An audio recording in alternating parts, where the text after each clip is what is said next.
va courir à Québec, le défi des escaliers qui revient pour une 5e année. Oui, oui, une très grosse fin de semaine. Plus de 2000 participantes qui vont relever le défi de faire le tour de tous les escaliers qui ceinturent Québec et qui composent l'architecture urbaine de Québec. Alors, 2000 participants qui vont se lancer sur 2 épreuves. Le défi Oasis, 13 km. Il y en faut un petit peu moins d'escaliers, environ 2000. Des marches, dis-je. Alors que ceux qui font le super défi, c'est une boucle de 19 km. Ça inclut 39 escaliers différents pour un total de plus de 3000 marches. On a trouvé le tour cette année d'ajouter 2 escaliers. Ben oui, c'était important pour vous un peu de varier le parcours, d'en rajouter un peu. Ouais, c'est surtout qu'on veut faire le défi d'escalier de Québec. Alors, faire le défi d'escalier puis ne pas faire tous les escaliers de Québec était un geste évident à poser. Puis si on en découvre d'autres, on essaiera de les inclure. Plus de 2000 participants, ça doit être satisfaisant. C'est satisfaisant, c'est un record, mais si on me demande si c'est assez, non, il y a de la place. On peut continuer à augmenter. Je pense que dans le futur, on pourra amener l'événement facilement à 3 ou 4 000. Au-delà de ça, ça pourrait être plus compliqué un peu pour ce genre d'événement-là, puisque les gens ne partent pas tous en même temps. On fait partir les participants et participantes à raison de 8 à la fois toutes les 12 secondes, avec une certaine pause aux 5 minutes, de manière à ce qu'on n'envoie pas 2000 participants en même temps dans le premier escalier, ce qui, en termes de sécurité, créerait des problèmes. Qu'est-ce qui fait que les gens reviennent d'année en année? Qu'est-ce que les participants apprécient dans ce défi? Je dirais 2 choses. D'abord, le défi humain. Le défi d'être capable de dire, regarde, j'ai réalisé le défi des escaliers. Il y avait 3000 marches. Le dernier étant l'escalier du Cap-Blanc, tu peux être ici avec 398 marches en montant.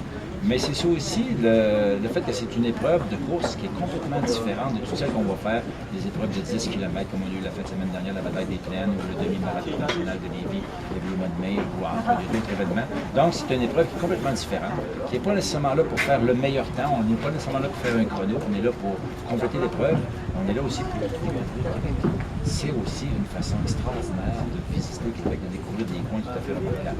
On parle d'escaliers, 39 escaliers différents qui sont utilisés par les participants et les participantes, mais on parcourt aussi, on traverse 7 parcs différents de la région de Québec. Alors, certains parcs très peu connus, comme le parc Cavalier du Moulin.